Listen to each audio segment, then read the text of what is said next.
so that we, again, can encourage and inspire others to do the very things that will help us live into your vision of being your created order, your children, your sons, your daughters, that we can help others love you the way that you love us. In Christ's name we pray. Amen. We are especially glad to have with us the Assistant Chief of Seattle Police Department, Steve Hirjack. And thank you again in advance for being with us. He has consulted with agencies across the U.S. and Canada, Asia, and South America on the issues of police force and the use of force, and has addressed committees of the Washington State Legislature, and has a national presence as well, speaking on a range of topics. Our Assistant Chief tonight also serves as the President of the Society of Integrity in Force Investigation and Reporting. And he was the first police executive to attend the Harvard Business School's Young American Leaders program. And so we're excited to hear about that. He has a lot to share with us, and we're anxious to hear his presentation, and then we will have an opportunity to ask questions as we move forward. So would you do me a favor and give us a warm welcome to Assistant Chief Hirjack? Thank you, Pastor Drake. I really am grateful to be here tonight, and I really appreciate the invitation. Can everyone hear me okay? Great, so far, thanks. so good. Yeah, I'm on my desktop speaker, and I'm in my office, which is great because it's after hours. There's just a few detectives working in headquarters overnight, so our internet isn't clogged with everyone getting their morning ESPN updates and stuff like that. So no bandwidth issues. So nighttime works great for me.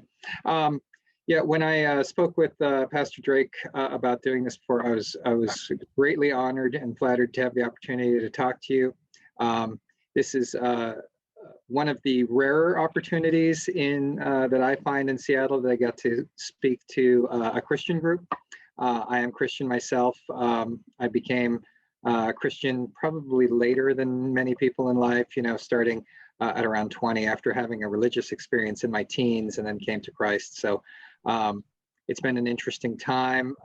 It's really been a good anchor for me in the mornings, to start out with a little affirmation and prayer to get me through the days. It's been a very rough year, as many of you may have seen, and if you've watched the news in the last year. So there's been all kinds of things. Let me tell you a little about myself and some of my experience and what's made the last year so rough. So it's funny, you mentioned the Harvard Business School's Young American Leaders program. I think I was the oldest guy in the room, and I wanted to know what their definition of young was, because I'm 51 right now. And I thought, I went there, was I 50 or 49? I think it was 49 when I went through, and I go, is this young? And they said, well, it's all relative, right? But I was just glad to be able to go there. That was a great experience. But I grew up as a military brat. I was born in '69, so to a mixed race marriage, and growing up in the '70s, it was an interesting time. As a military brat, I moved around the country my entire life. Somehow, before my dad retired, he managed to stay stateside, and so I moved all over the U.S. I got to see various cultures around the country, and we really are. I would sum it up to 5 or 6 different nations that kind of makes the U.S., because the Southern culture is a lot different. I think some of you that I know of may have moved around, in their lifetimes. But, the South is a different thing. The West Coast is a completely different culture. The Northeast is a different culture. And the Midwest is completely different. Whenever I've moved around, I found that trying to be a chameleon is a lot harder when you're a mixed race person and you kind of stand out in a white America. So, having been a person that kind of grew up as an outsider, it really had a lot to do with shaping me.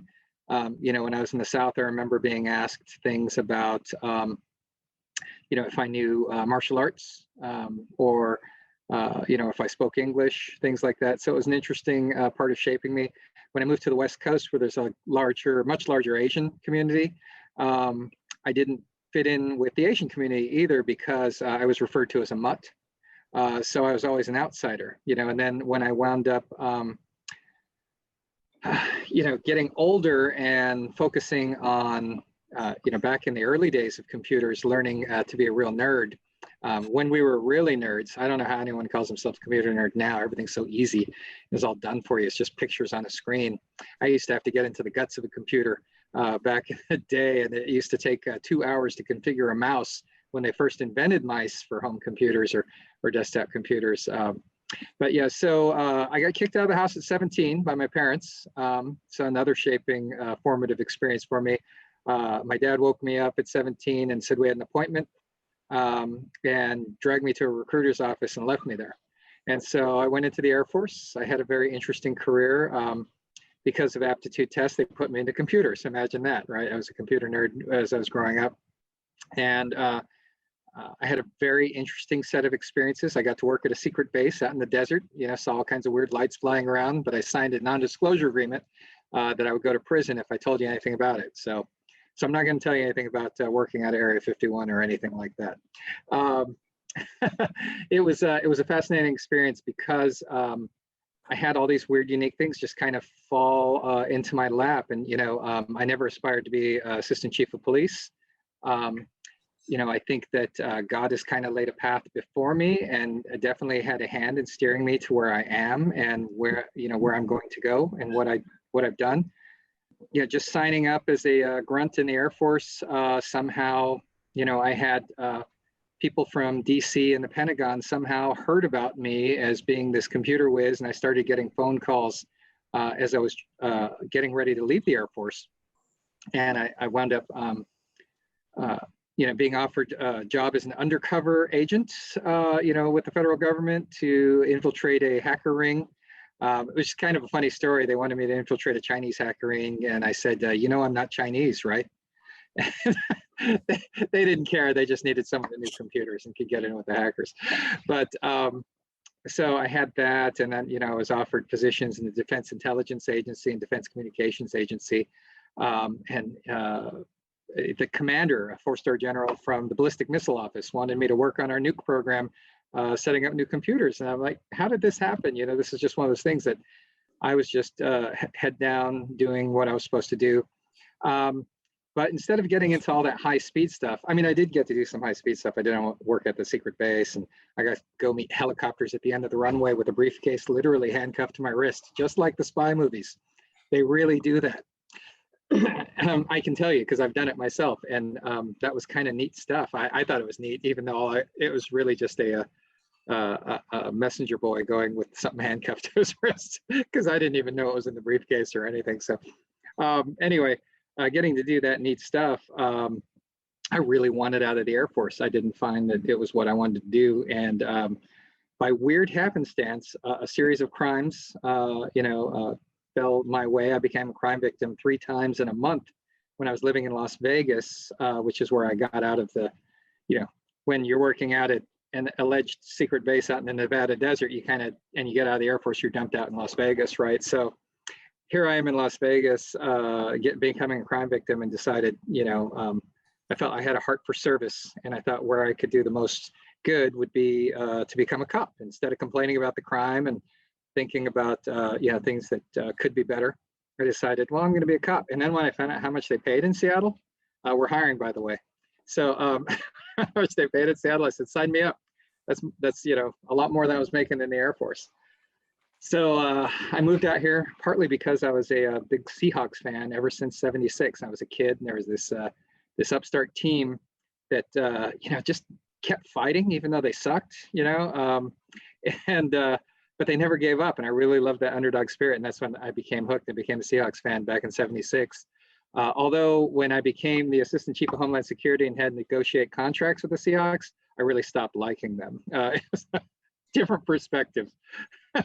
Oh, I'll tell you, every nickel, you think that they're worth a lot of money, and I wouldn't have to deal with that. But anyway, so I became a cop. I worked patrol in the North Precinct. Boy, Ballard and Fremont were a lot different back then. A lot of fishermen, a lot of drugs.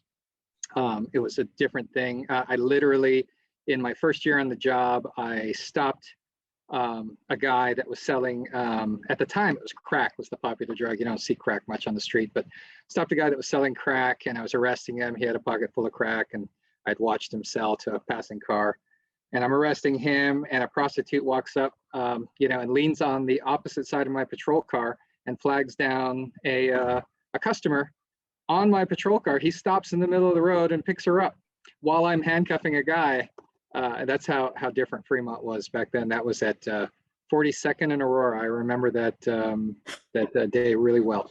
But anyway, so I worked the street, became a field training officer later, trained people for about 8 years, new officers. I worked in internal affairs for 3 years. I was involved in the terminations of several officers. Some of them, whenever we fire an officer, it's usually for something you saw on the news. So you probably would have seen some of the stories of some of the people I fired. Well, I didn't fire him. The chief fired after I presented my case. And then I worked as the equal employment opportunity officer for the department. So I would investigate like harassment claims or discrimination claims or hostile work environment claims, and basically try and train our supervisors not to do anything illegal or unethical with any of our employees. And then from there, I started promoting up. I became the commander of the force investigation team when we were first starting under the consent decree, which I'll explain a little bit more about a little bit later in my presentation.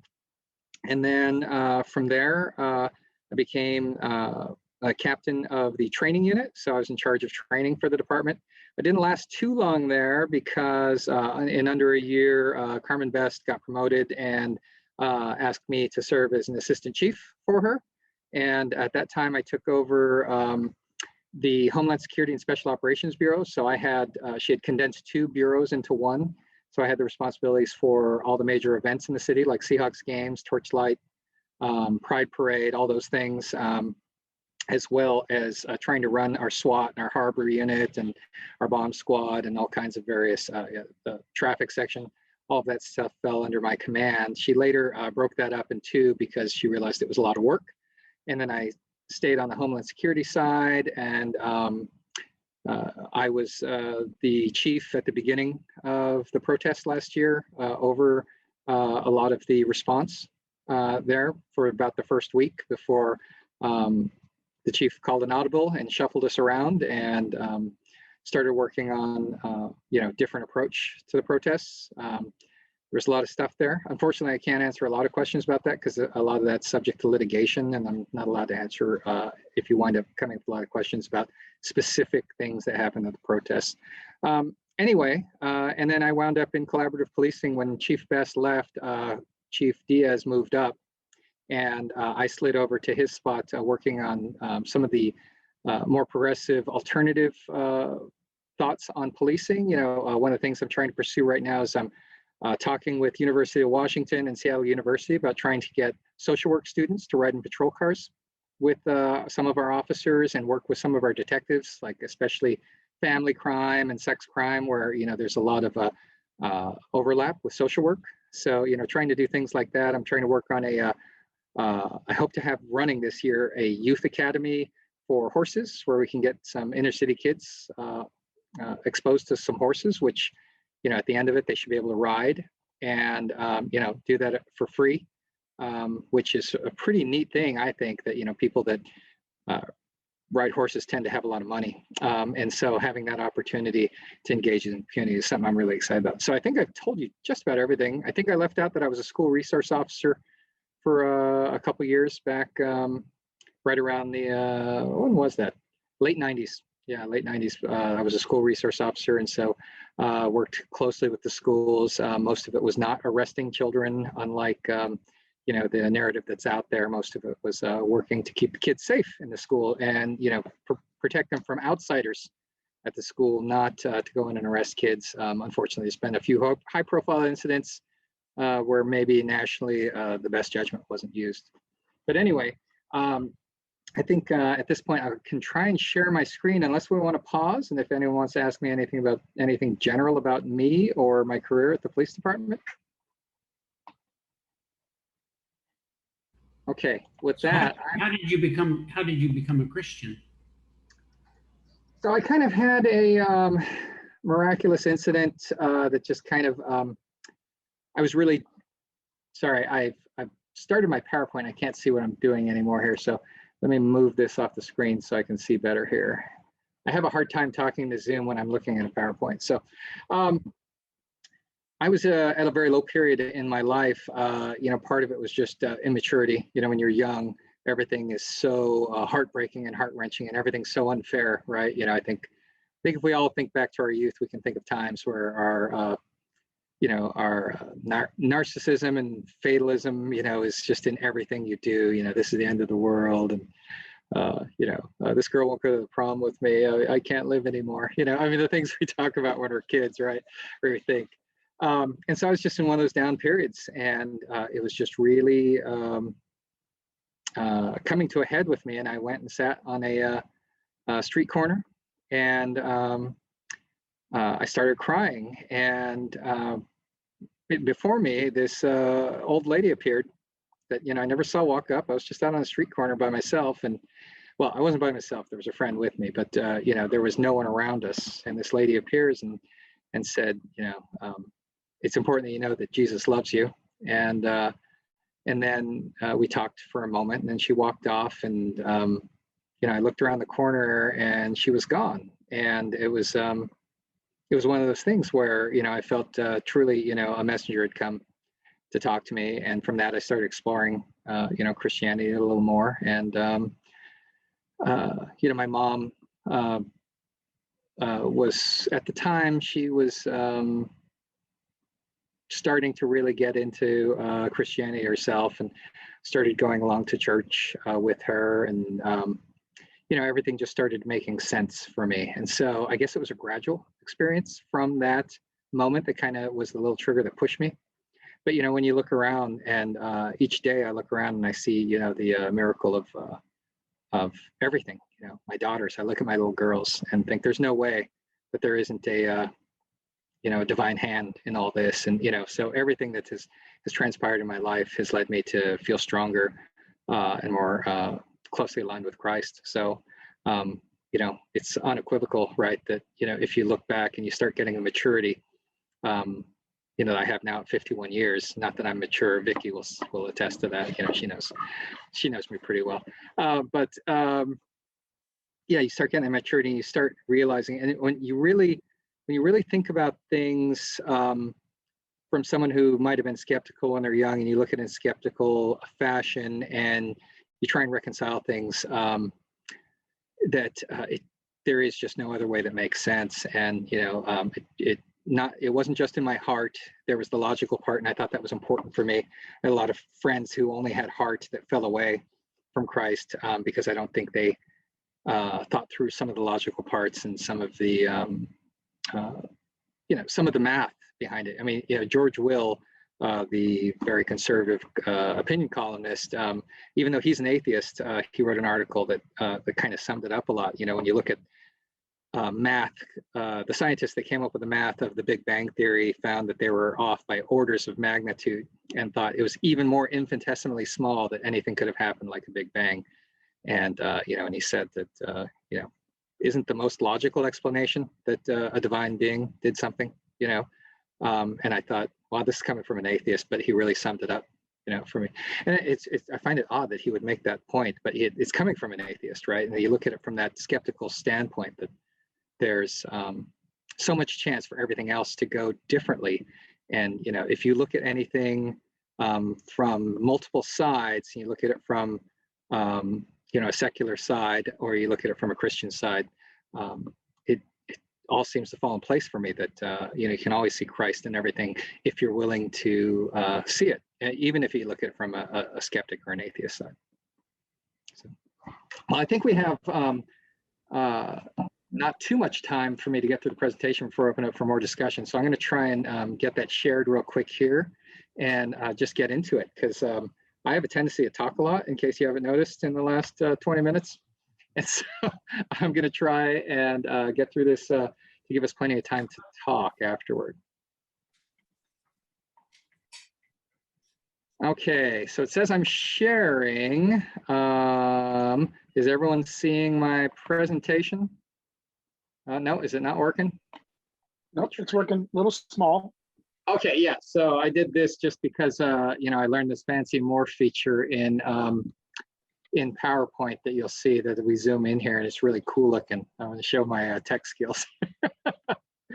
So anyway, when Reverend Drake and I were talking about this, we were talking about the George Floyd's all over the news, right? And he's at the front of everyone's mind and what happened there, and then how different is SPD really from MPD, and all of policing gets painted with a broad brush across the country. I mean, really, I literally got a call the other day saying, how could you do, X when you let the Capitol rioters storm the Capitol building? And I thought, well, I was in Seattle when they were storming the Capitol. I didn't let anyone in the Capitol building, but we're all the same brush, even though in reality, there's 18,000 police agencies across the country.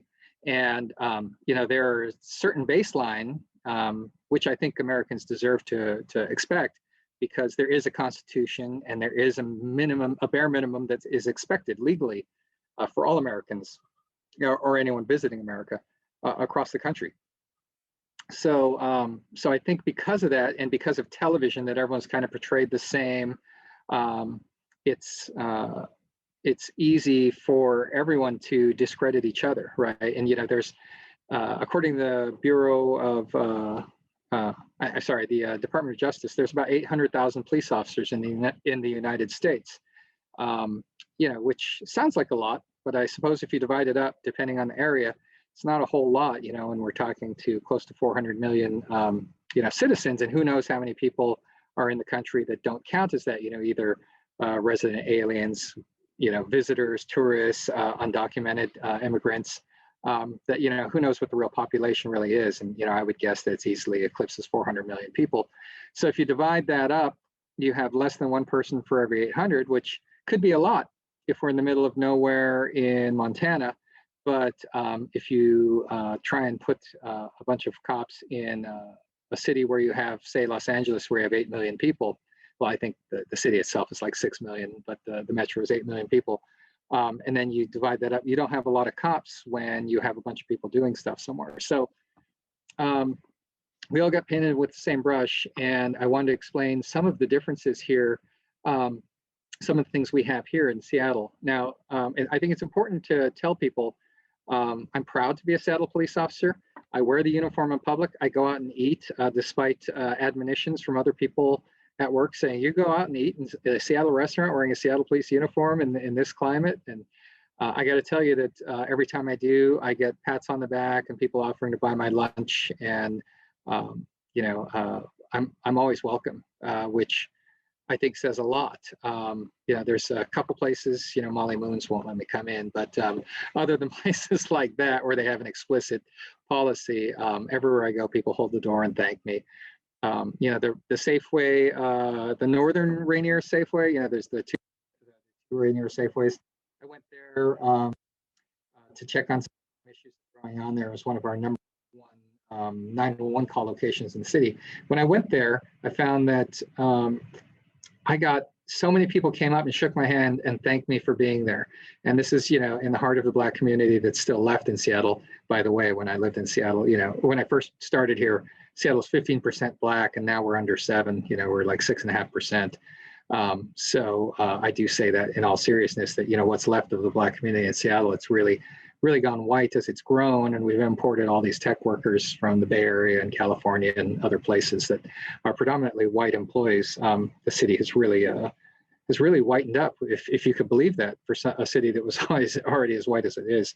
But I'm down there in the Black community, and people are coming up and just saying, thank you for being here. We long for the police here. We feel unsafe. We really want the police here. I love wearing the uniform. And I think that it's partly because that we are a leading edge police department. I say that with all sincerity. We have many critics that would say otherwise, but I can tell you that I have consulted, when Reverend Drake was talking about my consulting and speaking nationally, I get invited all over the place to talk about Seattle. We have requests constantly. I can't tell you how many times I've met in the chief's office here with chiefs from other police departments from all over asking how we do things. I literally got 2 requests today about asking us to send some trainers to the East Coast, to the South, to teach them how to do some of the policing we do out here, because we are on the cutting edge. That doesn't mean that we don't have a lot of room for improvement. And I always think there's room for improvement. There's a lot of things that we need to fix. I do think there are some things that are broken in police culture. But overall, I think you have a police department you can be proud of here. And I'm going to explain some of the stuff behind it. So what I have here on the screen is our use of force policy. I wanted to let you know that this policy and all of our policies are available online. They're just publicly up there. If you Googled a Seattle Police manual, you will get links to this. Actually, the number one link you'll get is our use of force policy, because that's what everyone seems to Google all the time. So it'll feed you that first, but you can click to any part of the manual. What I have here is our manual section on using police use of force. You know, when I watched the George Floyd video when it first came out, I was pretty angry. And I think that a lot of cops will tell you they were pretty angry at what they saw there. You know, one of the most offensive parts to me was the other veteran officer there that you know, had his hands in his pockets, and that was really burned into my mind. That can you justify that force if the guy standing next to you has his hands in his pockets? I mean, how tense of a scene is it if you have that opportunity that you're safe enough to stand with your hands in your pockets? And I thought that said it all to me right there, that, you know, we knew we had an excessive force issue. And, you know, unfortunately, I think there were a lot of factors there that played into it. It's very unfortunate that for two of the officers there, I don't know if many of you know the history of the officers, but two of the officers there were brand new. One of them was on his third day, and another one was on his fourth day. And, you know, so it's kind of, I feel awful for them, that I feel like they were caught in a bad spot. And, you know, one of the one that was on his fourth day was the one that you hear on the video saying, should we roll him over on his side? You know, going back to his training and thinking he needed to do something, and being told by a 17-year-old or a 17-year experienced field training officer, no, he's staying right here. And the other part of the history was he had formerly supervised each of those officers. So when they were going through training, so so he already had that dominant, you know, aura about him with these officers. This was a guy that that held their jobs in his hand just a month earlier, and now he's telling them to do this. So so I feel that they were in a really tough spot, and, you know, I wish that they could have had a little more time on, because I think the result would have been different if they weren't on their first week. I think they would have stopped him. I mean, it's obvious that, you know, with 4 days on, he's trying to stop this 17-year-old officer that was his boss a month ago. And he's trying to stop him, but is kind of feeble in it because of the power dynamic there. So it's extremely unfortunate. I feel awful for that. But we have things in place here in Seattle that I think will work to our advantage in that case. So if I go back here to my screen here, you see our use of force policy. One of the things that we have that we're teaching now in our training is that any use of force against the neck is highly investigated, so scrutinized. That's the word I'm looking for. So we really scrutinize our use of force around the neck. We're prohibited from using a neck restraint or a carotid restraint. And the difference is the carotid is where you actually purposely cut off the blood flow to the head. It's what used to be called in the old gangster movies the sleeper hold. Or you would have heard it in the old wrestling in the 50s, you know, the sleeper hold. It purposely pinches about 60% of the blood flow to the brain to make you lightheaded and basically fall asleep. And then it's supposed to come off. It's actually, it's been prohibited by Seattle police for over 25 years. So the only place that we have allowed it was in cases where you would have been justified in shooting the person. So that's how it was. But we basically have that it's actually been more specifically prohibited in the last 5 years. But you know, when I came on, I was taught you're not allowed to use this unless you can kill the person. You already can, you have justified reason to kill the person, which is, you know, basically in defense of life. That's the shorthand they train in training, both at the academy and in field training is if you need to do it to save others' lives, that's the only time you're allowed to use deadly force. So we do, there are some situations where contact with the neck is allowed to be briefly, only from the back, and only before they're on the ground. When they're on the ground, you're not allowed to put any pressure on the neck. We have scenarios where we train to put your knee between the shoulder blades, but we avoid the neck because studies actually show that if once you have a trauma there, you can increase inflammation, and it can come up later to basically strangle someone if you get inflammation in the neck later. We find this with domestic violence victims. If they've been throttled by their assailant, they can have breathing issues hours later because of the inflammation that builds up in the neck and then starts constricting the airway. So necks are a big no-no at Seattle PD. We really avoid those. Something else that was a lot different is, George Floyd, Derek Chauvin was extremely indifferent to what was going on. He continued this for an extended period of time. And, if we scroll down in this, we require our officers to justify moment to moment what they're doing.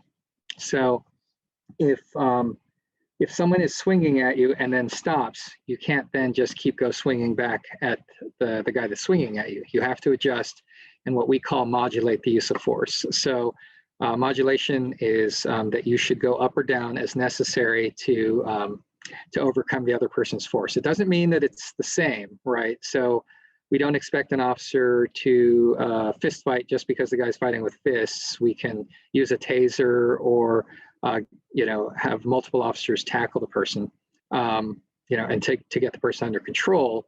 But if someone is no longer a threat, what that modulation means is you have no justification to strike that person anymore, right? If the person is not causing injury. In fact, I'll show you a termination here in a second where we can show that the application of our policy requiring modulation and adjusting your force occurred.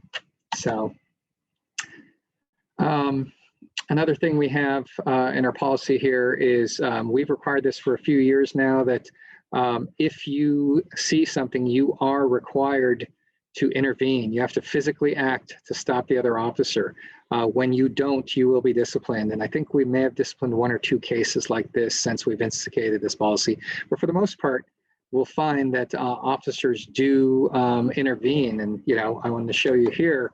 There was a video that went viral last, I think it was June, very early in June when there was a lot of smashing up of things on Jackson Street at the very beginning of the protest. And people put this out virally. It was on the news. This officer put his knee basically across the back of the head and neck of this subject. And there were cries for, him to be charged in this termination. But the important part you see here is we actually train and we do repetitive things where the officers, when they witness something that's wrong, they intervene and they correct it. And you can see the officer in this slide is grabbing the officer's knee and he slides it down to the back. So he makes that correction. So while this was used as something that people were attacking Seattle police over, in this way, this was a success because it shows that our repetition of going through the training and correcting other officers' actions actually took. And this officer moved the knee off the neck and moved it down to the shoulder blade. So this is actually a drill that we do where we have officers misapply something and then we put the officer in the scenario where in our live action role-playing scenarios, they have to correct the other officer's mistake or misbehavior. And so we actually go through this. So in one way, I was very pleased to see that this other officer corrected this. So in the last 5 years, we've really worked on a culture of accountability. We expect a high level of performance from our officers. We pay them better than others in the region. And oops, sorry, I accidentally went out of that. All right, are we back to sharing that? Okay, am I back on the Seattle Times page there? No, you're on the Urban Impact Wrestling. You're promoting Wrestling with Reconciliation. Okay, let's get this here and let's try to share again here. And all right, do I have the settle times page back up? There you go. Okay. Yeah, sorry about that. I accidentally bumped the escape key because I've got big thumbs, I guess. Anyway, we've really worked hard on this culture of accountability. If you see in this case here, we had someone that was posting or saying stuff about a person of color, and they were reported internally by other officers. And I think that's a big key here, that we have a culture where we have a history of officers not tolerating the behavior. That's not to say that always happens, but I think we have a culture where we can demonstrate that we have this taking with our officers. The thin blue line thing that you hear about there isn't a thin blue line of silence. That actually comes from an old saying about that there's only a few officers that form a thin blue line between evil and good, and that we stand on that line, and that was the theory behind it, and then it later over time socially became turned into that cops don't rat on each other. But I have seen that in my career, possibly. Let me think. Yeah, I know. I see it a lot more in smaller agencies across across policing. Maybe when I came on 27 and a half years ago, I might have seen more of that. I haven't really witnessed too many things that that I would be ashamed of in my career. Every organization, especially when you get over 1,000 people. And all told, we had, before we started losing a lot of officers last year, we had about 2,000 employees. Those weren't all cops, but, between that, there was a handful of things. I worked internal affairs for 3 years. I fired multiple people, but the majority of cases we got were rudeness. That was really the big thing. And not that that's not a big deal either, but, because we really need people that care about interacting with people. But, we've really worked hard to get this culture here. So here was another post where, officer was fired for posting some threatening stuff about the president, including some racist stuff. This was another one that was sent in by officers. This case just hit the news again this week because he went to appeals to try and get his job back and lost. I actually wrote the first recommendation to terminate Adley, which I'll be totally frank, was a little, what's the right word? It gave me a pit in my stomach because I knew Adley before I knew him as this guy.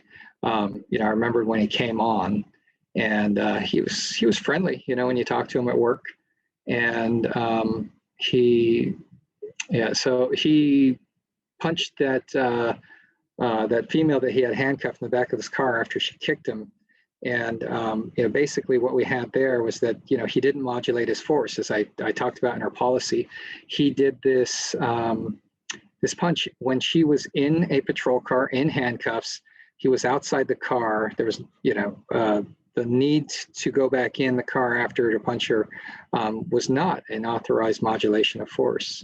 So I want to pause because I think there's been a hand up for a little bit here.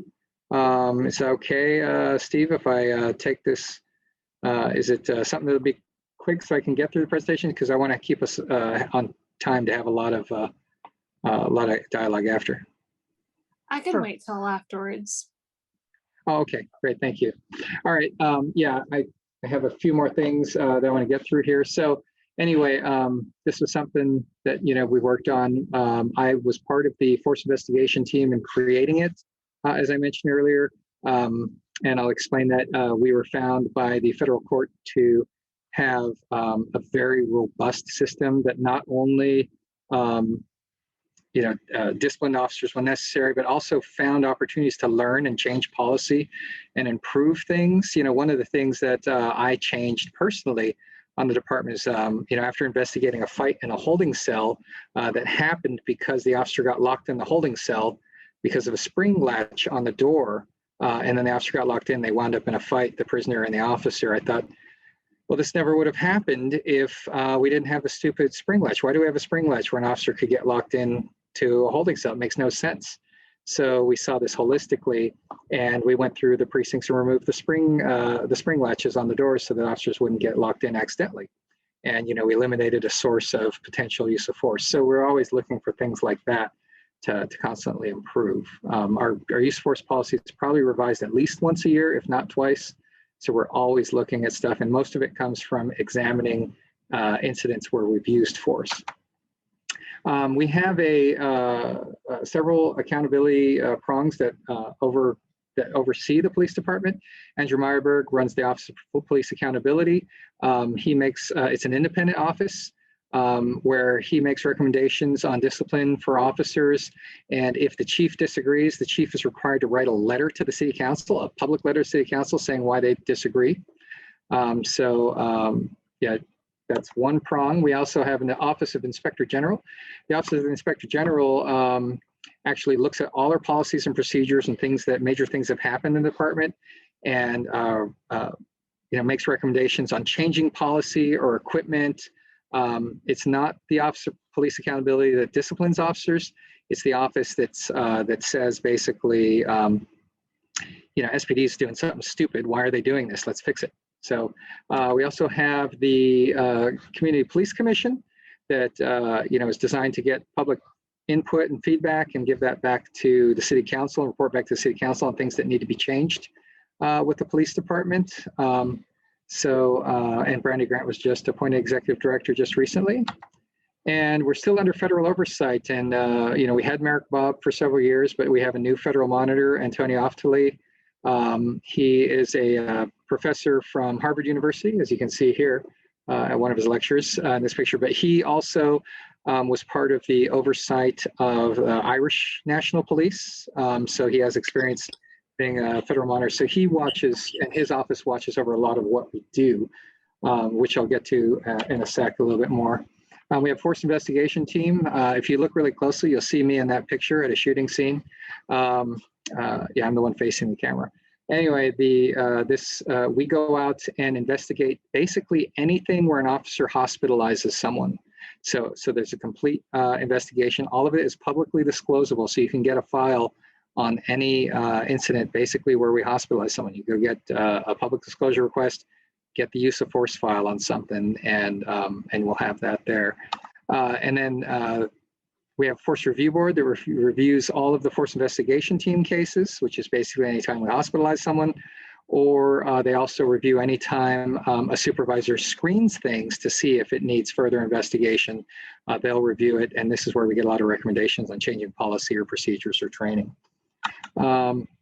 So I've rushed through the oversight prongs because I wanted to get to these last couple slides and then open it up for questions.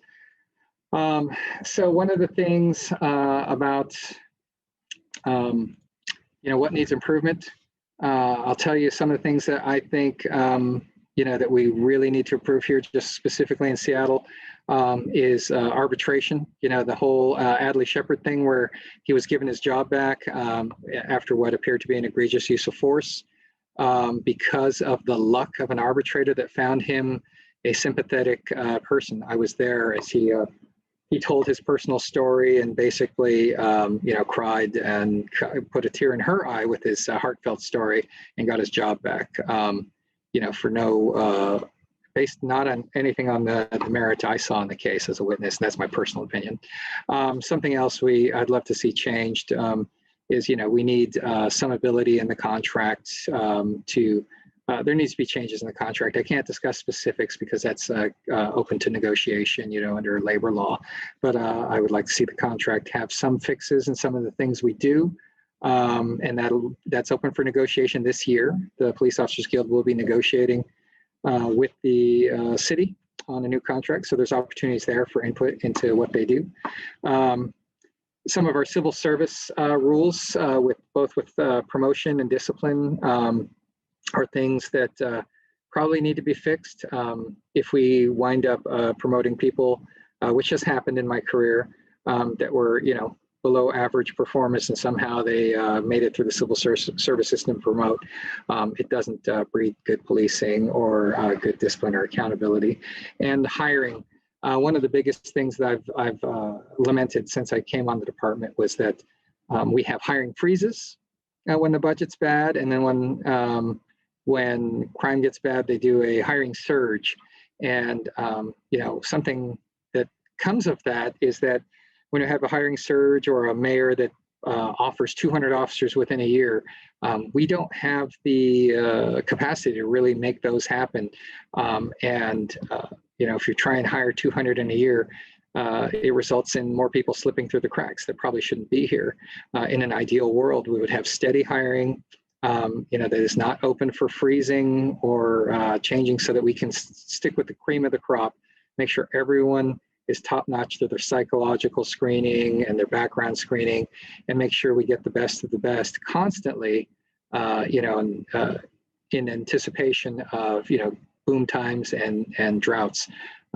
If we do these hiring surges, in my experience, now that I've been here almost 3 decades, after a surge, we usually wind up having a couple high controversy incidents from that hiring surge, and then wind up firing officers that were hired in bulk en masse, right? So you don't get quality when you buy everything in bulk, right? It just doesn't work that way. If we go steadily and consistently and get eyes on every hire in a much better way, I think that's something I would love to see. Things that I would put out for you to engage with us is we have precinct advisory councils and we have demographic advisory councils. Love to see more people involved in these. This is where we meet regularly, monthly, with members of the community to get feedback, address concerns, report out on information you want to hear about. But basically, we document the feedback and we get it back to our policy section and our chief and talk about what things the community expects from us. Chief Diaz, right now as the interim, is really taken to heart that he wants to involve the community a lot more in policy making and and what our priorities are. So things you can do is you can send emails to the chief. I believe his office email is posted on our website online, and the same with the city council and the same with the mayor. It's really important you get your voice heard. I hear from people in the community all the time that they've given up on reaching out to their representatives because they don't hear back. But I can tell you that that volume, if you keep it up, does affect them, even if they're trying to ignore you and they don't want to answer something controversial, even if you don't get a reply. Persistence seems to pay off. People eventually get calls back. Get your voice heard, participate, right? A lot of what I've seen in the pandemic is the same few people having an outsized voice because they keep flooding the channels. So if you want to see things change the way you believe is right, participate. Something else we put on, and we already have started this year, but we put on a community police academy where you can get to see how we operate and why, to give you a more informed decision about being critical or appreciative of what we do. And there's also opportunities for feedback again to the police department after seeing our explanations. And lastly, recruiting. If you know people that would be the type of people you want to be cops in your neighborhood, encourage them to apply. We pay a good salary and we have good benefits. And, until recently, there was really good job security. Unfortunately, we don't really know where the political winds are going to blow for new hires. But I don't think there's any better way to improve a system than to get quality people into that system. So that's what I had prepared for you today. And I think that leaves us about 30 minutes that we can do a question and answer. So Excellent. I'm going to stop my share here. Thank you, Chief. And I think what we'd like to do, we have Sophia, who had her hand raised for a question, and then initially you're going to have Pastor Harvey lead out with a question. Sophia, could you ask yours, and then we'll jump to Pastor Harvey. Yeah, so I have a few, but I'll try to consolidate them all because I know we're not here all night. A little bit about me. I work for Urban Impact, but on top of that, I'm first most a Christian, and I'm also an abolitionist. So I've done a lot of work on the other side, to be quite honest. Mm-hmm. So two big things. You mentioned the Seattle police getting calls from being at the Capitol, and you sort of made it seem like they weren't at the Capitol. And so there's also a question going through my head because there was a confirmed case of 6 Seattle police going to the Capitol. So sort of confused why that was sort of skipped over. So that would be number one. And then number two was when we are talking about force in the Geneva Convention, I believe it was 1925, tear gas was banned. And through protesting, tear gas started up again. And then I know this was the police chief beforehand said that tear gas wasn't going to be used, but then before 8 days later, tear gas started to be used. And we know that not only does it cause infertility issues, but eye issues and things like that. So that was sort of a question when it comes with very serious force, because there's a lot of trauma that tear gas happens.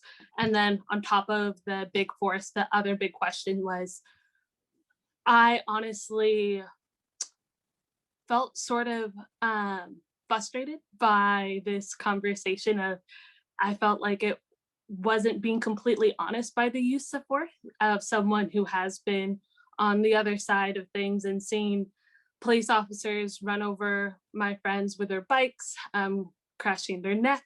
You can Google what I'm talking about, or seeing my friends pinned up against walls and getting beaten up and not having a forced investigation team and come up. And so as a Christian, wanting to hold that accountability conversation of what was going on and what continues to go on as people are still trying to get justice, and as well as one of my friends who is our King County Council member, Gurmai Zahalai, he actually had a question for me to ask you, which was if you are standing with the re-assignment of the King County Sheriff because of everything that has happened with the people who have lost their life to the King County Sheriff Police Office, which I know that's not necessarily Seattle, but yeah, so those are some of my questions.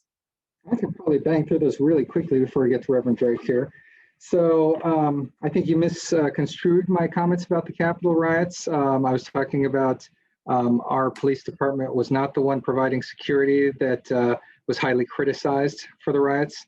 I'm very disappointed that anyone at SPD would attend those riots. If I had my druthers, if it were legal, I would, I'm not the chief, so I don't have the final termination decision, but I would fire the officers that attended the Capitol protests. But there are legal standards that'll need to be met on that I know that the Office of Professional Accountability is investigating them. There are 6 identified. Don't know if there's any more. I will say that I do think we've been most transparent, so there have been articles saying that we have the most confirmed of some police departments. But I also think that that's because we're confirming it. I think that there's a lot of police departments that probably aren't. I was shocked to read interviews with police chiefs that, from the East Coast that were there at the Capitol. And I can't believe that, some city would hire someone as a police chief and be okay with them going to this riot. So that's what I meant. I think you misconstrued it. The tear gas, the Geneva Convention does not apply to civil authorities. It applies to fields of combat during war. So where all chemical weapons are banned. I think the Geneva Convention comparison is. Yes, I'm aware of that, which is why I also mentioned that the police chief at that time said that there was going to be a ban of tear gas, but it was used within 8 days. Yeah, I mean, she made statements about that, but again, as I said at the beginning, because of, I think there's something like 27 lawsuits from the protest last year, I can't get into the specifics about litigation. So, but as far as the Geneva Convention, it doesn't apply.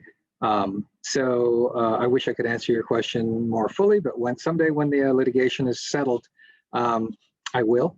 If we still have an opportunity to have dialogue. As far as the misconduct at the riots. The force investigation team is unfortunately understaffed and only has six detectives because typically we don't have sustained protests that result in hundreds and hundreds of incidents. I do know that the things that you're talking about Googling are all at the Office of Professional Accountability. being investigated. And there's going to be a giant sentinel review of all these incidents that is done in partnership with the Office of Inspector General and the Office of Professional Accountability or Police Accountability. And that's going to be, unfortunately, the volume of things that went through last summer are going to take a while before all of that is accounted for. I do know a lot of things are backlogged just because we've lost so many personnel that has slowed some of the processing of things, with losing about 200 sworn personnel, including many supervisors that would be doing the investigations.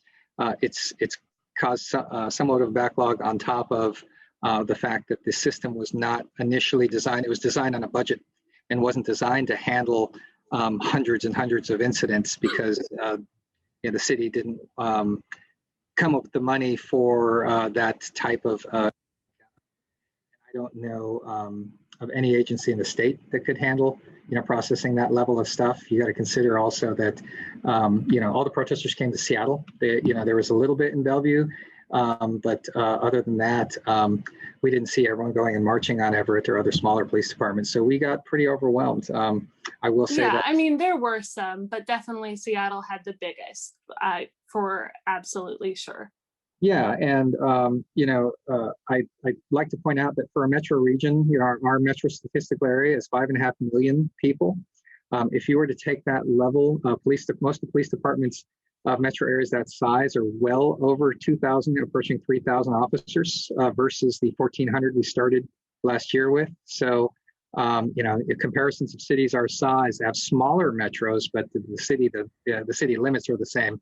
Would be like Denver or Toronto or Austin, all of which are well over 2,000 officers in budget versus our 1,400. We've always operated very lean.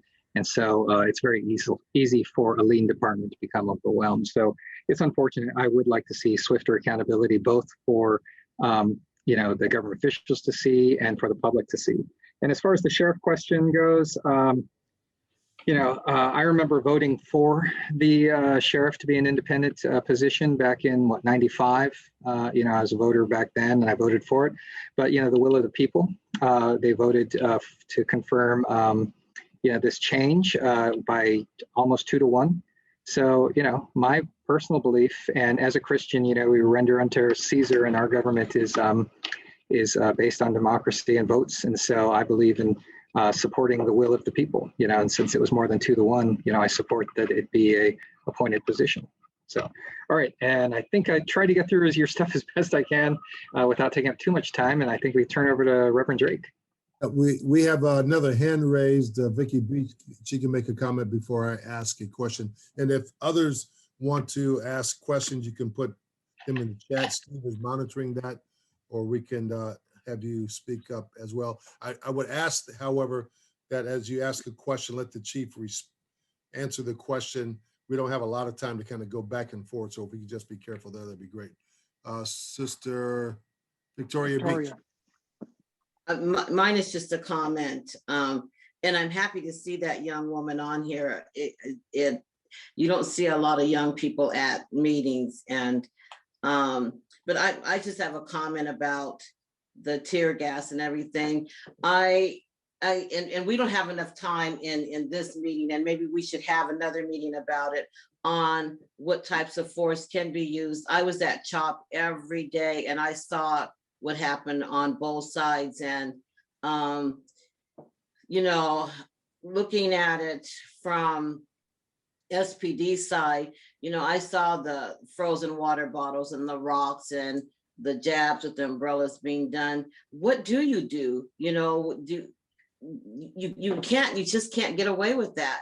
And I don't know what the solution is. But on the other hand, I saw officers there that looked like they wanted to fight. There were some there to do their job.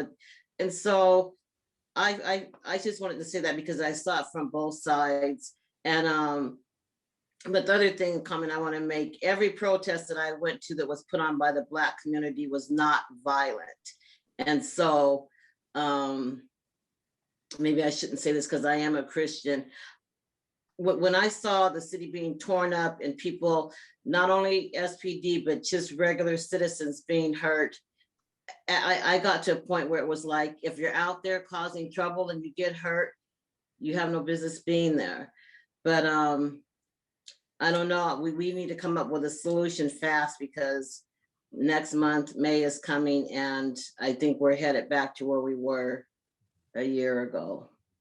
I'd like to, thank you, Vicki. I'd like to, see a scenario where we don't have, officers on the line, and we don't wind up engaging in things. There were a lot of dynamics that are going to come out in the lawsuits about what happened last year. And, the person that, my personal nature is, I would love to tell everyone everything, but, because of the nature of my job and my directions, because of the pending litigation, I can't really get into that. I will tell you that Chief Diaz has hired some new personnel to consult on how to address crowds. And so he's trying new things, and we're all hopeful that some new things will come, to bear some fruit this year. I think two things, Chief, we're going to be kind of keeping our eye on is the typical thing that happens on May Day. And then also we're concerned about what could transpire as a result of the verdict in the Chauvin case.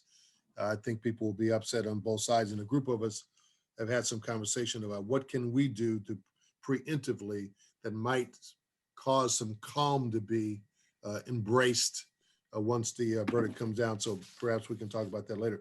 I want to talk about the big issue that everybody's been talking about since these things happened, and that's a defunding of the police force, and the changes that are needed is kind of connected with that as well. And I would like to ask for you just to respond in terms of the defunding. What are the pros and cons of that, and what are the things that can be realistically shifted or changed that might improve things, and where would that hurt us? Because we're getting it from our city council as well. So, yeah, excuse me. My thoughts on the defunding are that it's a horrid idea right now. If you look at it from a economist's standpoint, you look at supply and demand, right? And so there's a certain supply of customers needed that need public safety service, and you don't empty the stores and then tell people to wait until we put a new product out there, right? So you introduce product B, right? You have product A that's been in the market for however long. You introduce product B, and then when product B proves to be the better product, the natural economic forces would be the product A dies away and product B takes over, right? And that, so you can apply that to policing and alternatives. So, in my almost 3 decades, I remember when CPS got cut. I remembered when public mental health got cut. These things all went away because every time there was an economic downturn, people in Olympia and people in the county said, hey, well, if we just cut, a third of those resources, the police can hold the line for a little bit. So I feel it's been portrayed like the police have gobbled up all this stuff for our budget, that, hey, give us that and give us this, and we'll deal with it. When in reality, when I came on, I would get like an abused child call. I would go out, I can think of one in particular. I went out, I caught a man in the act of beating a 3-month-old infant with a belt, right? I watched through the window, I went in and I arrested the guy, and I took the child, and the child, I'll never forget the smell. The child smelled awful because he clearly had not been bathed in his 3 months of life, right? And they had the vomit and the fecal matter. And, I took that child and I held that child and I stayed with that child for about 2 hours after I arrested his abuser. And I was met with a child protective services worker who took the child from me, thanked me, got the child loaded up in the car with the child seat, got the child placed within a few hours. And then I remember that went away. And suddenly we were told, well, it was budget cut. The police have to sit with that child now till 7 a.m. And then the line will open up again and then you can call a social worker, right? And I was aghast. Like, who decided that the police should babysit this child, for now, 9-10 hours, right? And then wait for a social worker. And they said, well, the police have to do it because they're already working 24 hours. And and they have a legal obligation to care for the child until something else opens up. So it was kind of dumped on us. The same thing, I remember when I was a new officer, we used to pick people up, take them to community psychiatric, and we would get them to their caseworker. They would thank me, and the caseworker would thank me, and the patient would thank me, and it was great. I'd be done, in 15 minutes. And now suddenly it's, well, there's nowhere to take him. Is he a danger or not? Well, he's not. Okay, well, we have to leave. And then we leave, and then we get another call in 10 minutes, and we go back out. Okay, well, he's not a danger yet. Okay, now he's broken out a window, the third or fourth 911 call. Okay, now we have something. We can take him to the hospital. So he's broken a window out. We put him in the back of an ambulance. We take him to Harborview. That was still working for a little bit, right? Harborview would put him in psychiatric ward, and then the person would be evaluated, sometimes get committed, get some psychological services, get better, right? Or at least start to, or get down that path. And then we'd have that started getting cut, and then the state who pays for Harborview said, well, this is too expensive. We don't have the room. We're not going to expand it. We're cutting back on some of the people who work there. Now you go to whatever hospital's closest, and that's the rule. And we had to send people to for-profit hospitals that said, well, hey, this person's not going to pay, and let's get them through. And then we'd see the person released 30 minutes later from a for-profit hospital that they got no psychiatric care, after we had already gone through the cycle of dealing with this person repeatedly in the day because there was nothing there. So my point with all this background is the services dried up and everyone dumped this on the police. There's not a police officer I know that wouldn't love to see those services ramped back up. But the notion that it comes from the police doing all this harm is actually, to be totally frank, offensive to me. There are officers that do harm, but they are the vast minority. But the system was broken, and so breaking the system further is not the solution, right? Like I say, I think the market will bear that when we stand up other services, the need for policing will go down. I don't disagree with that theory, right? But the need for that product B to be there to take that place, that needs to be stood up, and then the natural forces will, when we evaluate what we need as each budget cycle comes up, hey, we're getting less and less police response to this type of thing because this new service is working. So I think standing up services, great. Defunding police, really naive. So, and was there a second part of the question? Sorry to go on so long, Harvey. No, let's take another question before I ask another one myself. We assume that there's a plan in place to address May Day because that happens every year. Someone is asking, does SPD have a plan for dealing with the result of the Chauvin trial and the verdict when it comes out? Yeah, so one of the things is the Police Executive Research Forum is, it's one of the places that famously made the news when they talked about using some of England's techniques, on dealing with people in crisis and sometimes with crowds. They've positioned a crowd psychologist with the SPD to work on ways to engage the crowd without, so we can separate bad actors from peaceful protesters in a better way. So there's a bunch of things that are going to go, that you're going to see that are going to be different this year. Obviously we still have concerns because to be totally frank, there's not enough officers in the region to deal with, some of the things that can happen if you get a large enough crowd. There just are not enough officers for this metro area. So we do have a plan in place. Hopefully things go better, and hopefully some of the new techniques and some of the better crowd engagement will pay off, but we'll see. So let me jump in here. There's a question that talks about rebuilding trust within communities, and particularly in neighbors with people of color, and kind of coming back from the days where policing was, controlling, and society was, slave owners supported by cop kind of pressure.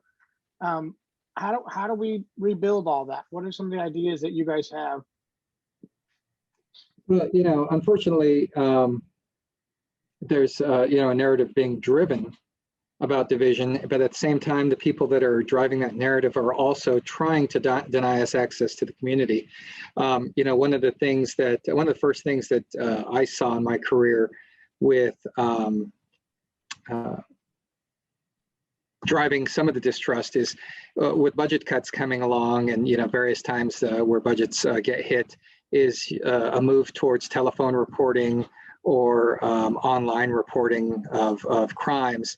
And I think when you start taking the police out of the community like that, where they're not going and actually physically seeing the crime, getting to know the neighbors, getting to know the neighborhood, and being a known sight, you know, in the neighborhood, that, hey, there's Officer Joe, right? You know, like in the idyllic, you know, fictionalized version that we see in the world, you know, in media or whatever, where everyone knows Officer Joe on the corner. You know, I think that that has gone away. There's a lot of talk that, you know, LAPD kind of ruined policing back in the 50s when they came up with, actually it was before the 50s, I think it was in the 40s when they came up with the radio dispatch car.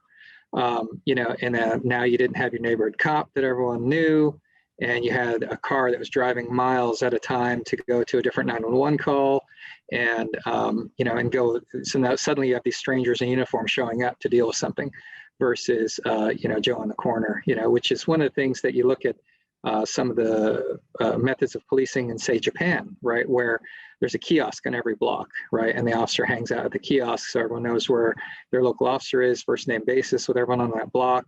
You know, a steady fixture in the community, instead of trying to get this bang for the buck that the West Coast has come to. You know, if you look at East Coast, where a lot of the old-timey things that people talk about with getting to know their neighborhood cop or their beat cop, is that, you know, they're staffed 2 to 1 compared to West Coast cops, where we're much more mobile. We get into a car and we respond to things. I think that's a big part of it. I think more interaction with community. I think that unfortunately last year, a lot of officers are shell-shocked and less willing to get out of their car and engage in casual conversation. I can tell you that that's one of the most fulfilling things about my job, is when I get out of the car and I go into a coffee shop and I start talking to people, and I get to know the neighborhood and I get to know people.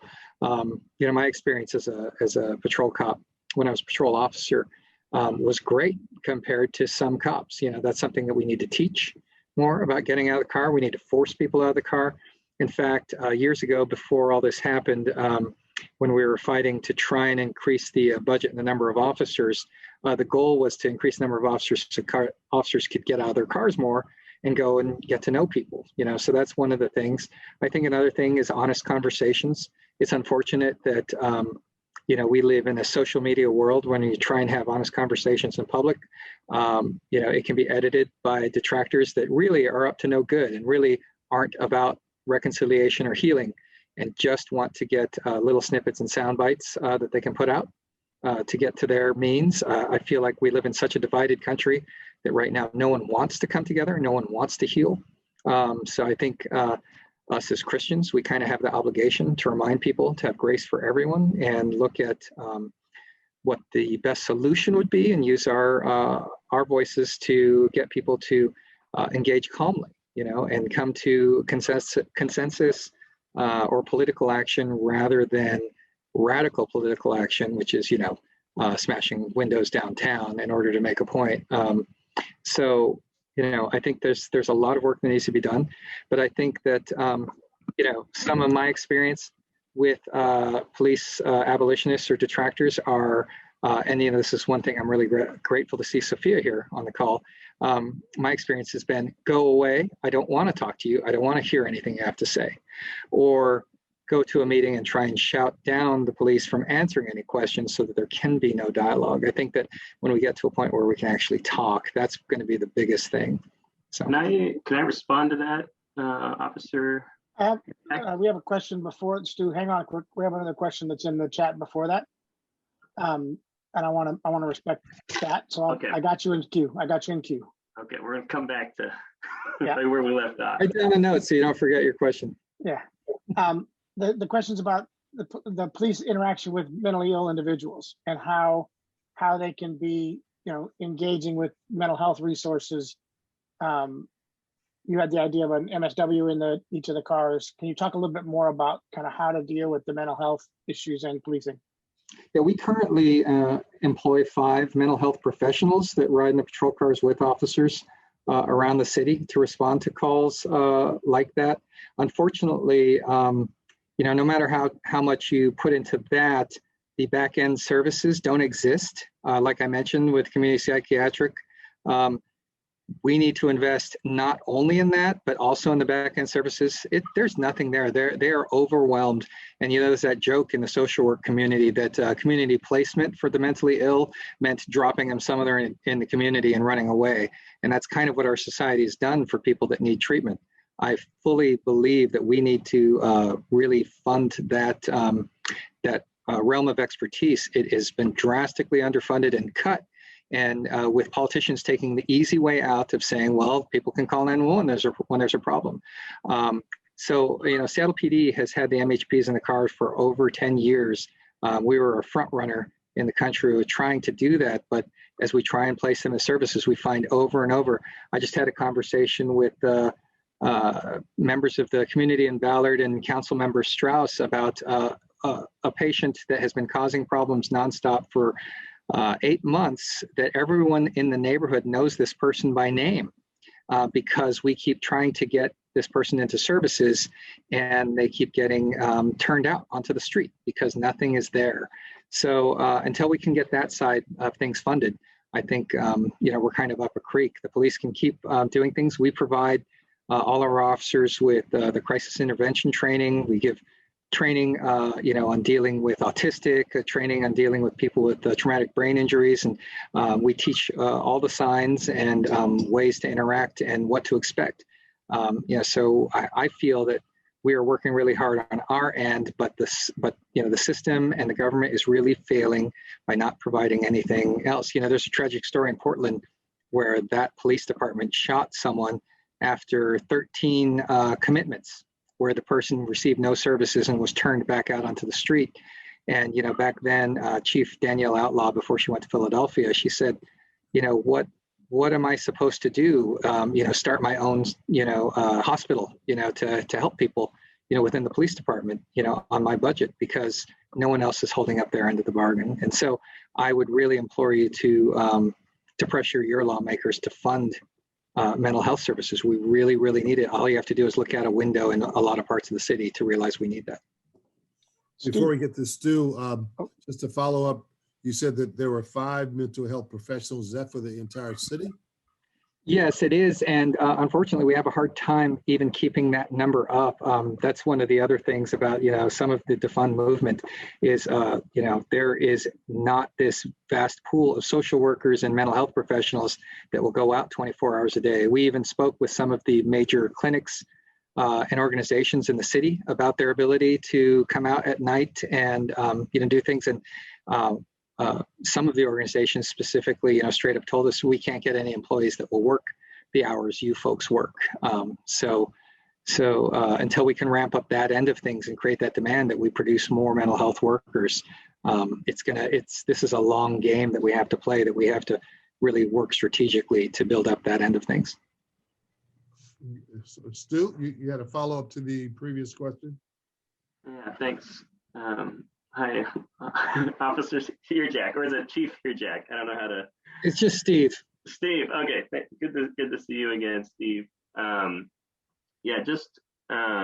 I work at Rainier Beach Action Coalition. We're one of the major organizing entities in Rainier Beach. I'm on the public safety team. For the record, I want to work with the Seattle Police. And then, and on that, when you were talking a moment ago in our last question, we were talking about how to bring healing, how to bring trust in our communities. And you made the statement communities of color largely pushing police out. We don't want to talk to you. No. I didn't say communities of color. I said defunders.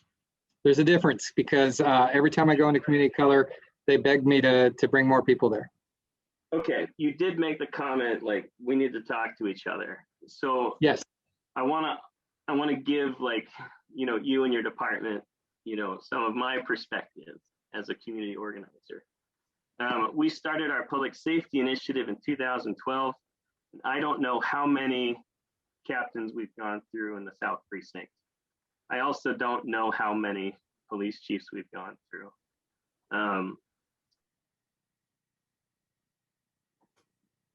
But whenever we start a conversation, wants to, it says my internet's unstable. Are we good? Yeah, you were Okay. broken a little bit, but I'm getting the theme. Okay. Yeah, the theme is like, there's so much turnover in the precinct, it's hard to get any traction. And so that's my perspective. Yeah, no, I agree with you 100%. And I think it's been a big failing. And unfortunately, police chiefs are kind of at the whims of a lot of politics, and they come and go. They kind of get run out pretty quickly. I think the average for a big city chief is 3.5 years before they get replaced, because all it takes is one controversial incident and everyone demands that the police chief be fired. And then, most city governments oblige and do it. And it's a real shame. I think the South End has been given a great disservice with that revolving door at the South Precinct. It's been a real shame, and we're trying to get some stability back in there. Unfortunately, when Chief then Captain Greening was there, he got promoted up. Other people, I think one of your more recent captains was moved because they didn't think it was a right fit for the community. And so they're trying to, I know that previous chiefs, and Adrian Diaz has only been the interim for however many months. And we've now created this sense of instability too, right? Where we have the mayor saying, I'm not going to appoint a new chief, leave it for the new mayor. We've kind of set, well, where are we going to be next year? I agree 100% with the stability. That is one of the things that I think comes with having a properly staffed police department. If we had the staff where where attrition didn't cause a giant domino effect, we have on the budget 20 police captains, and 5 of those are for precincts. And we try and give the best to the precincts, but then when a need comes up where someone promotes to assistant chief, it's really quick. It really quickly creates a bad dynamic with the domino effect. And all I can do is apologize and hope that we can get to a place where you have the stability. I really like Captain Kibbe in the South Precinct. I think he cares about doing a good job in interfacing with the South End. And I guess what I'm saying, Stu, is I totally agree, and I apologize, and I hope we can get to a place where there's some stability down there. Chief, I also, and this is not in defense of the officers, because it's very frustrating to see the turnover, but it happens in our schools. It happens in our, we get a good teacher, they get promoted. We get a good principal, they get promoted. And oftentimes it's opportunity for great people. So you don't want to hold them back from taking opportunities and positions. But it is I think under-resourced communities often experience this revolving door of leadership as people are promoted up. Even in Christian ministry, you do a good job in Christian ministry, you get promoted to the regional area or the national, and it happens across the board, and we lose good quality community people. Victoria had her hand up too. I just wanted to say real quick, Steve, when I landed as the training captain, I was prepared to settle in there for 5 years. And, I had a training officer come up to me and say, you want to start all these new initiatives to improve training in the department, but you're going to be gone, by next year. And I'm like, what? He goes, I've been here 30 years. I know how it works. And then I got promoted to assistant chief, and he was right. So, all right. So you going to let Vicky talk? Sorry, Victoria Vicky. she had a hand up. Actually, I never lowered my hand, but I do want to say something. I agree 100% with the last gentleman. We also at East Precinct, I don't know how many captains we have been through, and we've had a couple great ones that really cared about the Black community and were the perfect fit, and they promoted. And I mean, we have some captains that they're just not the right fit. And so I struggle with that too. But, and that's the thing, maybe we can someday get to where they all will be for our communities. And when we get a new one, it won't be such a struggle or but it is. I mean, how do you build those bridges when you don't know who you're going to have the next day? Yeah, no, and part of me doing these, taking opportunities like this to come out and talk is I want this feedback to take back to Adrian Diaz and say, hey, look, this is what we're saying. Although I will tell you that the precinct issue is well known. It's something that every chief goes, oh, I really need this captain to do this. And I hate to take him out of the precinct, but I can't find a better captain to do this other job. And I really think the way you fix that is stability at the top. So you don't have a revolving door of command staff that then requires that you pick and choose from the captain corps. And then you have enough depth on the bench that you don't have to move those captains out of the precincts and get that stability. But I think, frankly, I think we're a little too lean and there's a little too much instability at the top with that. So, and again, Stuart, I do want to emphasize, it's really just specifically some of our loudest critics are the ones that say, well, we don't actually want to engage. It's not the community. There is no community in this neighborhood or in this city that I've gone to where the community didn't want to engage. It's just a few more activist people. So. Well, we are about 5 minutes over, but I want to ask. I'm sorry. I said I'm so sorry to run you over for 5 minutes. No. This is good dialogue because it's good to get an understanding. The Bible says that wisdom is a principal thing, but in all of it, getting an understanding is good to understand some of the missing pieces, which is why we thought it would be of value to have someone like you talk to us, because a lot of people operate out of the blind spots and what they've heard and what they assume. And it's good to get some of the underlying facts why things are the way that they are. Now, two questions, one personal, and then one that's kind of a tough question. I'm looking at a picture that I received some time ago. I have it in my phone, and it's a picture of it's a picture of heavily armed and unarmed individuals, and in every case, the heavily armed individual happened to be Caucasian and were taken alive, and every one of the other people in this picture, unarmed, were murdered. So that's a pretty tough thing that people are really struggling with today, right? And most recently, I think during in DC, this fella killed two people, walked down the street with the gun strapped to his body, and they took him alive. Now, for a person of my hue and my paint job, that's a little hard to digest, particularly when you have an unarmed African-American man who is killed. Help us to kind of understand what's happening there. And then I want you to tell us, how do you care for yourself? Because you have a tough job. And then we'll end with that.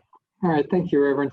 So that first one is a really tough question. I think there are people that hyper focus on that. When we had a standoff for 3 hours with an armed Black individual in the middle of 3rd Avenue, and we're able to get him into services, I didn't see, the comparisons out there of, well, here's an example. Here's an example. It's always the negative example. And I think that's just the nature of both news and human nature is to find the bad, right? I think that we're always looking for the bad and find the bad.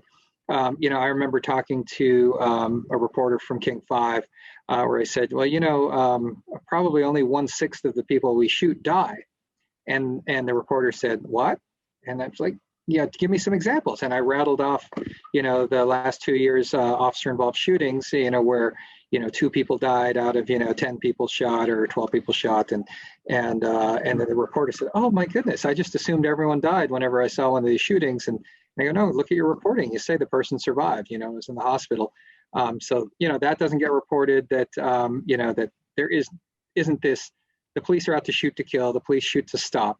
Unfortunately, I do think there is, it's, I could take 2 hours to answer this question, that I think that there is a factor of inherent bias. I've met racist cops across the country. I've met a couple here. Most of them were old timers that are gone now.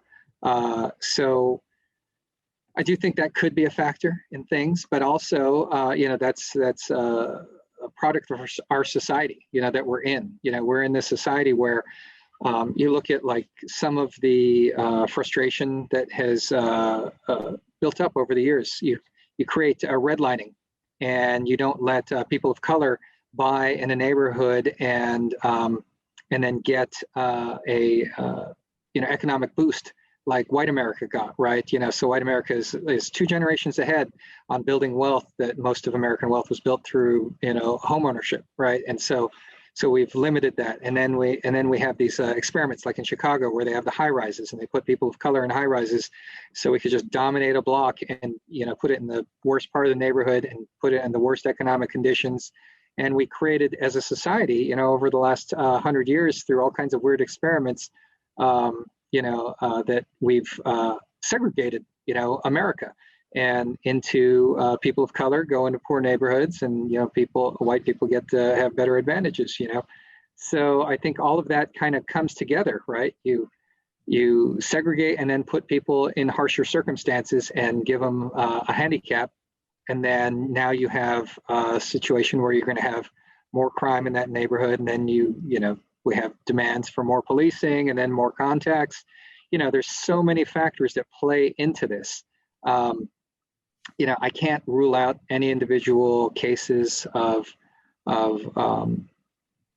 where you could say there's no racism or there is racism, but statistically, I think that if you look along socioeconomic lines, is where you're going to see a lot more of the shootings. And unfortunately, the way America has systemically come up, people of color are the ones that are on the losing end, right, of the socioeconomic ladder.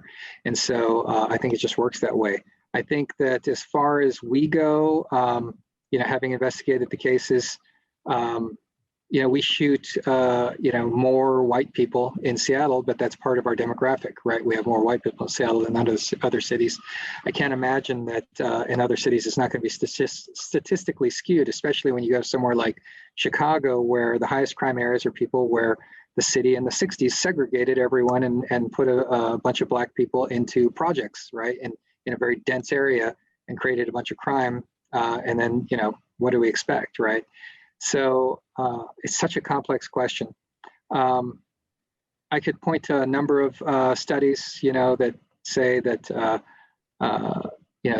there's various studies that will say that it's more likely to happen to a black person to get shot, and it's more like, or it's no more likely that a black person gets shot, right? And so how much weight can we give these studies, because it seems that everyone had something to show and, had an agenda with putting out their numbers. And so you don't really know, right? There's no way to say. All I can say is that, here locally, I believe we have a good accountability system that, if we can fund it better, we'll be in a better spot to make sure we don't have that. I do think that it's important that we move policing forward by getting more people in the community involved with their police. Most people don't have the time, which is a shame. And I get it, because, people are working hard. But I don't know. I feel like I didn't answer your question. I feel, there's so many things that could get into it. But I think that if we were to cut out the statistics, and we have them online, if you go look, SPD has on our data portal, you can look up like traffic stops by race. You can get all that stuff and get it graphed out on our website. Maybe I can email you the link to that, and then you can redistribute it. You can look at number of arrests by race or gender or age. We have all the statistics there. It's not super easy to use, but because, you have to be savvy with kind of creating the data tables, but it's all there. It's all public, and if you just get someone that can put that stuff together for you, and we can assist with that if we have specific asks, that we can get you some of the demographic stuff. But, what I've seen here is, having investigated, probably 20 police shootings in my career as the commander over the investigations, is every shooting has unique circumstances, right? And so if you purposely seek controversy, you can find it, because, they're all so unique that you can find controversy in everything.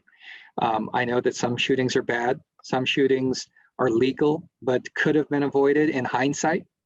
And that's where I'd like to get to a point where we reduce that number of shootings. That's part of why I started the Society for Integrity and Force Investigation and Reporting. We go around the country and we talk to police departments about how better to be objective about the investigations, how to learn from the investigations, how to improve policing in general to reduce the use of force.